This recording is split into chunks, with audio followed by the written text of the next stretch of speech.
If you asked me 2 months ago how I felt about my life, I would have said I was the luckiest man alive.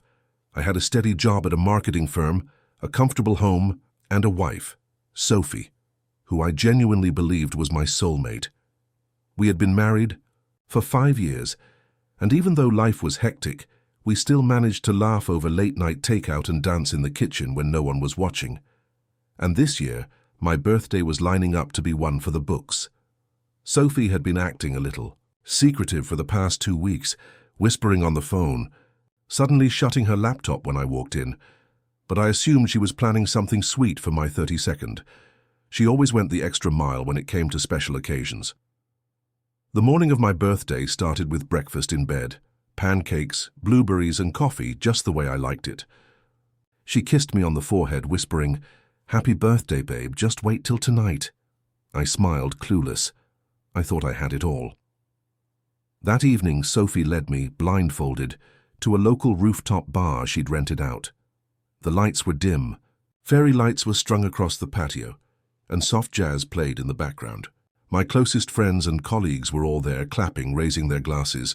Everyone yelled, "Surprise!" And right in front, grinning wide, arms outstretched, was Derek. Derek, my best friend from college. We hadn't seen each other in years. After graduation, he moved to the West Coast for a job in tech, and we slowly drifted apart. Texts turned into occasional likes on social media, but here he was, in the flesh, and I was overjoyed.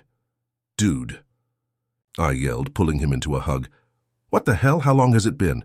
"Too long, man," he said, grinning. "Your wife reached out, said it was time we reunited." I turned to Sophie, who gave a soft smile and sipped her wine.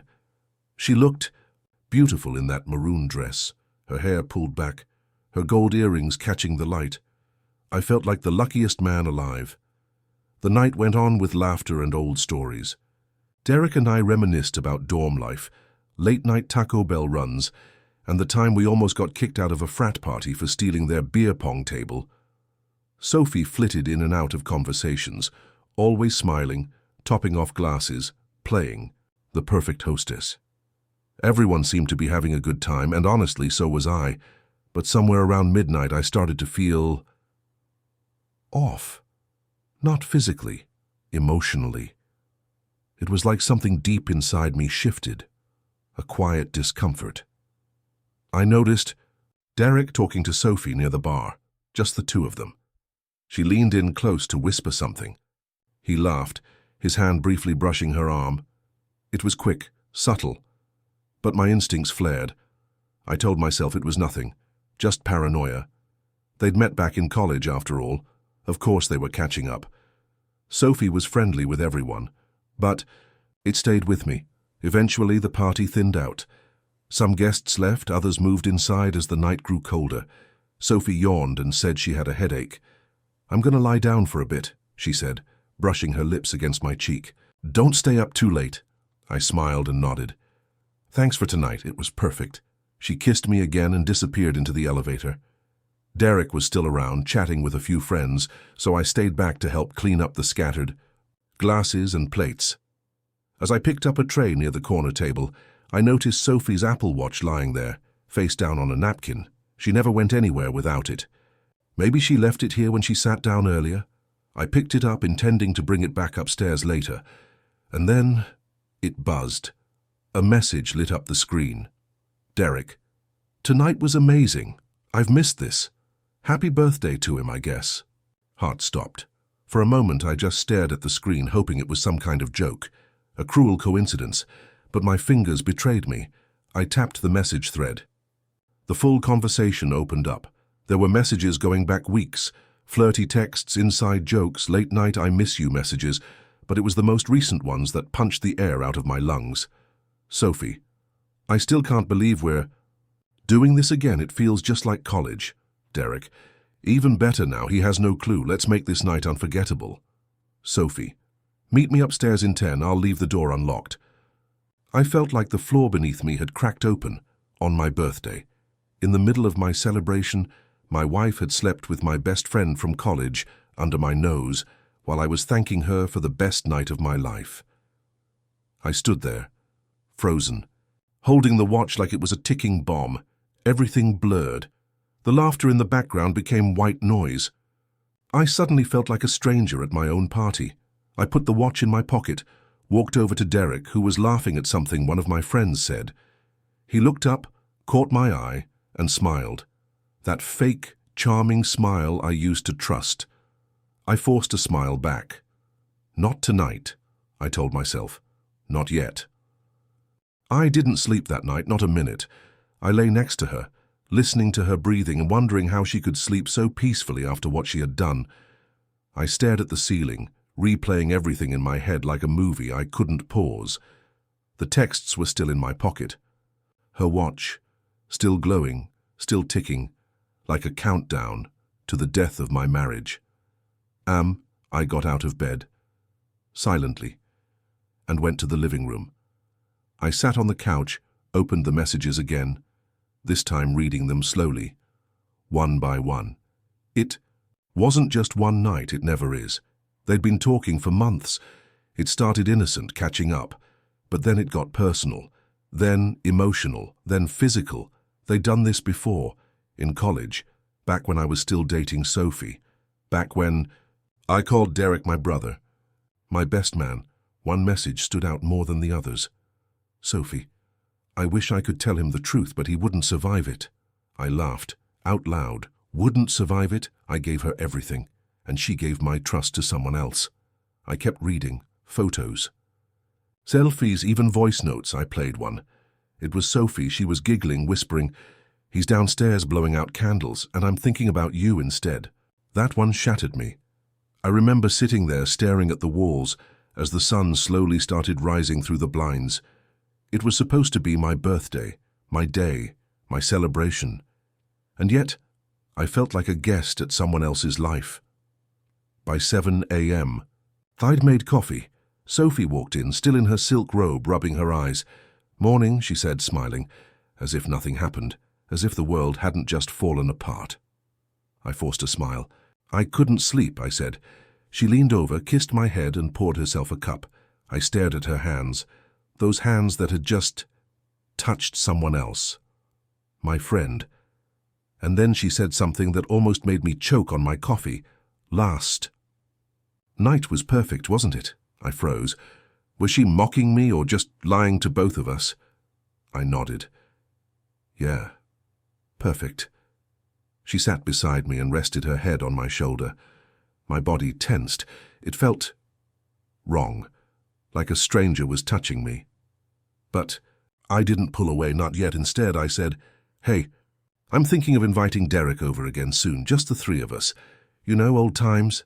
She paused just a second, but I noticed. Then she smiled.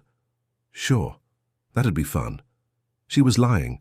I could hear it in her voice, the hesitation, the way her tone wavered. She knew I knew, or she feared I might. After she left for her Pilates class, I went into her study. Laptop unlocked. Text messages synced. Idiot. I downloaded everything. Screenshots, voice messages, call logs, even her calendar. They planned it. She didn't leave this party early because she was tired. She left because she had an appointment with him in our guest room. While I was thanking everyone downstairs, the more I read, the more I felt something inside me crack. But it wasn't just pain. It was something deeper, darker, colder. I wasn't going to cry. I wasn't going to scream. I was going to remember and plan. You see, betrayal doesn't hurt because someone lied. It hurts because you believed them, because you defended them, because you saw them as part of your future. And now? Now I was staring at a stranger in my wife's body and a traitor in my best friend's smile. I sat down that night with a notebook, and I wrote 2 names, Sophie, Derek, then underlined one word, truth. I wasn't going to confront them in anger. No, I was going to let them dig their own graves, and then I'd bury them together. It's funny, isn't it, how the truth is always there, hiding in plain sight. We just don't want to see it. But once you do, you can't unsee it. The days that followed were quiet. Too quiet. Sophie acted like nothing happened. Derek flew back to California. And I became an actor. Smiling, laughing, kissing her goodnight. while my heart turned to ice. Every word she spoke, every touch felt like a test. And I watched her fail, over and over, her phone, always face down. Her smile, just a bit too forced, and the way she started avoiding eye contact when I asked about Derek. But here's the thing, this didn't start on my birthday. It didn't even start last month. It started years ago. I pulled out an old photo album from our college days. There they were, Sophie and Derek, standing just a little too close in every picture, her hand on his chest, his arm around her waist. That smile she saved for me. She was already giving it to him, and I was blind. I remember this one time, junior year. Sophie had come to visit me on campus. We all went to a party. I passed out early, completely hammered. Woke up around 4 a.m. and she wasn't next to me. She said she fell asleep on the couch. Derek said the same. Back then, I believed them. Now, I wonder if that was the first time. You know what really kills you? It's not the betrayal.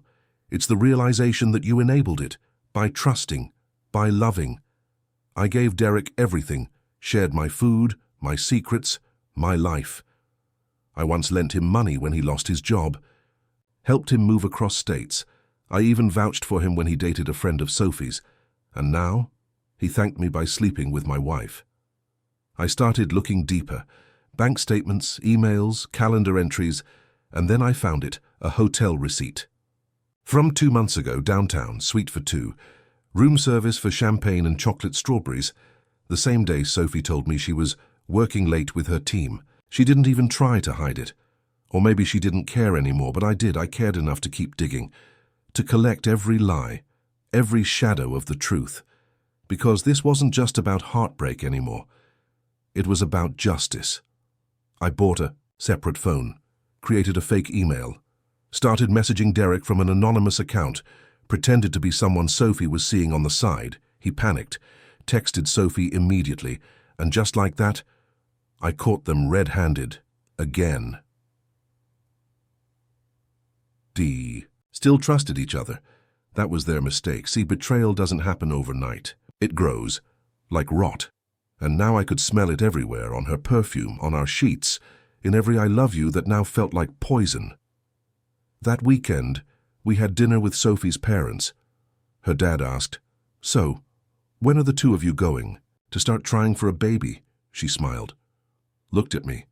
I choked on my wine. A baby, with her. How could I raise a child with someone who was already raising secrets with another man? That night, I stood in the bathroom staring at myself in the mirror. Eyes bloodshot, jaw clenched. I looked old, not in years, but in trust, in hope. And then I whispered to my reflection, "This ends soon. On my terms." I knew I couldn't just confront her. Not yet. She'd lie, cry, blame me. No, I needed a moment. One moment. Public, powerful, permanent. And then I remembered something. Our college reunion. 2 weeks away. Every old friend, every memory, every ghost would be there, including Derek. I smiled, for the first time in days. Because if they thought they could break me in silence, then I would destroy them in front of everyone. They say revenge is a dish best served cold, but I wasn't after revenge. I wanted the truth, raw, public, unforgettable. The college reunion was 2 weeks away. I RSVP'd the same day. Sophie mentioned it once, said she wasn't sure if we should go. "We've already seen most of them at the wedding," she said with a shrug, but I insisted. "I miss them. It'll be good to reconnect." She paused. "Is Derek coming?" I smiled. "Already confirmed." Her face twitched. Just a flicker. But I saw it. The game was on. I started setting the pieces. First, I bought a small audio recorder, one of those tiny ones that can slip into a jacket pocket. Then I backed up every message, every voice note, every photo. Created a clean folder, titled simply, Truth. I booked a hotel near the reunion venue, not for comfort, but control, because this time I'd be the one writing the script.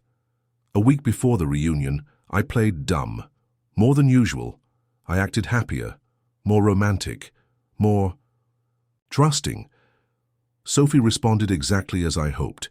She relaxed, let her guard down, even started humming in the mornings again, like nothing ever happened. 3 days before the trip, I brought up Derek again. Said I looked forward to catching up with him. She tried to play it cool. Oh yeah? That'll be nice. But her voice cracked on the last word. She was nervous. Good. The day we left, I packed light, but I made sure to bring the folder, 2 USBs, 2 backup drives, and 1 little black envelope.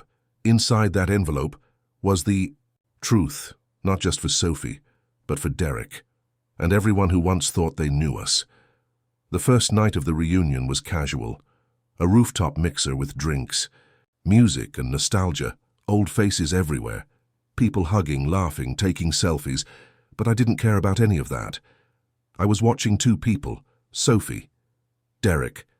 She spotted him first. Their eyes met across the rooftop. She smiled, small and nervous. He grinned, trying to hide his tension, and for a second I wondered if they thought I still didn't know, if they thought they were clever, safe, untouchable. We walked over together. "Derek," I said, arms wide. He pulled me into a hug. "Damn, man, you look good." "So do you," I lied. I turned to Sophie. "Don't be shy, babe, give him a hug." She hesitated, then did. I watched them closely. Her fingers lingered on his back, just a second too long. He flinched. Guilt is loud when you're listening for it. Later that night, after a few drinks and a lot of fake laughs, I pulled Derek aside. "Hey, walk with me?" He followed, a little wary. We stepped out onto the balcony, the city lights glowing behind us. "Look," I said. "I know we haven't talked much since college. Life gets in the way, but I've always considered you a brother." He nodded, eyes softening. "I feel the same, man." I leaned on the railing. "You ever think about those days? You know, parties, dorm life. Sophie showing up to visit." He smiled. "Yeah, simpler times." I chuckled, then pulled out. My phone played a voice note, Sophie's voice, soft, breathless. "He's downstairs blowing out candles. And I'm thinking about you instead." His smile died instantly, face pale, hands trembling. Ethan, "Save it," I said. Calm, cold. "I'm not here for apologies. I just wanted to look you in the eye before I take back everything you ever stole from me." He looked around, panicking. "Please don't do anything crazy." I laughed. "Oh, Derek, crazy would have been punching you on the dance floor. This is art." I patted his shoulder. "Enjoy the party tomorrow. It'll be unforgettable." And I walked away, leaving. Him frozen on the balcony. Back in the hotel room, Sophie was brushing her hair. "Where'd you go?" "Just catching up with Derek," I said, removing my jacket. Recorder still running. She smiled, tucked the strand of hair behind her ear. Like everything was fine. Like we were okay. She had no idea that tomorrow everything would collapse. The final night of the reunion arrived. Dinner, dancing, photo booths. People laughing like they were 18 again. But I wasn't here for nostalgia. I was here for truth and justice. Sophie looked stunning that night. Red dress, hair curled, lipstick, just the right shade of betrayal. She kissed me before we left the hotel. "I'm so glad we came," she whispered. I smiled. "You have no idea how glad I am." The event was held in a grand hall, chandeliers, marble floors, a live band playing. Soft jazz in the corner. Everyone was dressed to impress, and there he was, Derek, avoiding my gaze, nursing a drink, sweating through his blazer. Good, I mingled, laughed, took photos, but every minute I was counting down, waiting for the cue. At 8:45 p.m. the event host took the stage. He tapped the mic. "All right, folks. Before we get to the real partying, we thought it'd be nice to let one of our favorite couples say a few words." He smiled at us. "Ethan and Sophie, 5 years strong, college sweethearts. Come on up here." The crowd clapped. Sophie froze. I stood, held out my hand. She hesitated, then smiled and took it. We walked up together, hand in hand. I took the mic, cleared my throat. "Thanks, everyone. It's really something to be back here, where it all began." A few people clapped again. I smiled. "Sophie and we've had an interesting year." She laughed nervously. But I won't bore you with the details, I continued. Instead, I want to share a little story. She turned her head to me, confused. I pulled a small USB stick from my jacket, plugged it into the laptop by the projector, clicked play. Sophie's voice filled the room, giggling, whispering, "He's downstairs, blowing out candles. And I'm thinking about you instead." The room went dead silent. More clips played. Text messages, screenshots, dates, hotel receipts, even photos. I'd put them together like a slideshow, each one timed perfectly, each one sharper than a knife. Gasps. Whispers. One woman actually covered her mouth. Someone muttered, "Oh my God." Sophie backed away from the screen, her face pale. "Ethan, what is this?" I turned to her. "This, babe, is the truth." Then I turned to the crowd. "I gave this woman 5 years of my life. I gave Derek 20 years of my trust. And they gave me lies." Derek stood up suddenly. "Ethan, please." "Sit down," I said calmly. He did, like a guilty child. Sophie's voice cracked. "Why would you do this, in front of everyone?" I looked her in the eyes. "Because if you can betray someone behind closed doors, then you can face the consequences in the open." The crowd didn't clap, they didn't cheer, they just watched, and that silence was louder than any applause. I handed the mic back, turned, walked off stage, and left the room without looking back. Sophie didn't follow. Derek didn't speak. I took the elevator down alone. Outside, the night was quiet. Cool breeze, distant music, still echoing from the hall, and for the first time in weeks I felt light. I wasn't just free from their lies. I was free from the version of myself who tolerated less than he deserved. I didn't go back to the hall.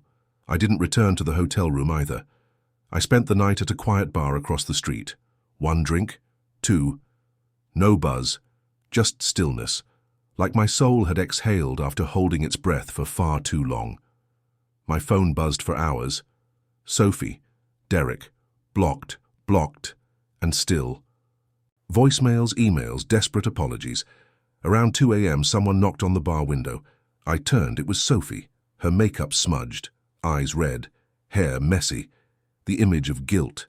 She mouthed, "Please." I stared at her, then signaled the bartender. Another. 1. She waited outside like a stray, like someone who finally realized she burned the only bridge that ever cared for her. Eventually, I walked out. She rushed over, grabbing my arm. "Ethan, please, let me explain." I looked at her, really looked, and for the first time, I felt nothing. "I know everything, Sophie. There's nothing left to explain." Tears welled in her eyes. "It was a mistake," she whispered. "It started years ago. We thought it was over. But when he came back, it just happened again." I laughed, dry, cold. "You slept with my best friend, on my birthday in our home, while I was thanking you for loving me," she sobbed. "I didn't mean to hurt you." "Then you shouldn't have done it." She knelt down right there on the sidewalk. People were watching. I didn't care. Because this wasn't about drama anymore. It was about truth. She begged. Said it was loneliness. Said she felt like I was too focused on work. Said Derek made her feel young again. "I never stopped loving you," she said. I shook my head. "No, you stopped respecting me, and that is worse." She reached into her purse, pulled out her wedding ring, held it out. "I'll do anything. Therapy, counseling. I'll cut off Derek forever. Please don't give up on us." I didn't take the ring. I didn't yell. I didn't cry. I simply said, "You gave up on us the moment you let him touch you again. I'm just doing what you started." And I walked away. The next morning I checked out of the hotel. Sophie wasn't there. Just silence. Just space. And it felt peaceful. Back home, my lawyer filed the divorce papers. I didn't want to fight. Just a clean cut. She didn't contest. Maybe because she knew she had no leg to stand on. Or maybe because deep down she agreed I deserved better. 2. Weeks later, I got an email from Derek's subject line, "Please, just once." Against my better judgment, I opened it. "Ethan, I know I don't deserve your forgiveness. I've been replaying everything in my head. That night, I didn't plan to do it, but it happened, and I hate myself for it. Sophie meant nothing to me anymore. It was a mistake, a weak moment, please believe me. I never wanted to hurt you. I stared at the screen, then hit delete. No reply. No need, because sometimes the best closure is silence. People ask me how I moved on. Truth is, I didn't move on. I rebuilt, from ashes, from nothing, from truth. I wake up now and breathe easier. No pretending, no lies, no secrets lying. Next to me in bed, just peace, and the man I became because of the storm. Some endings are loud, explosive, full of fire and fury.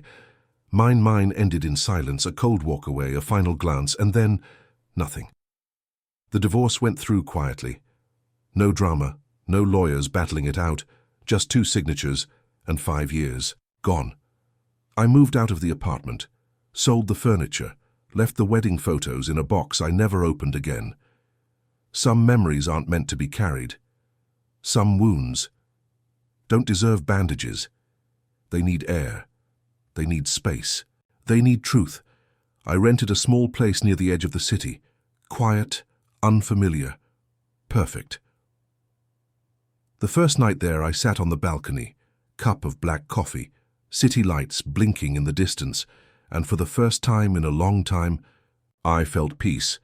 People say healing comes in stages: anger, sadness, acceptance, forgiveness. But no one talks about the in-between. The mornings you wake up and forget you're alone.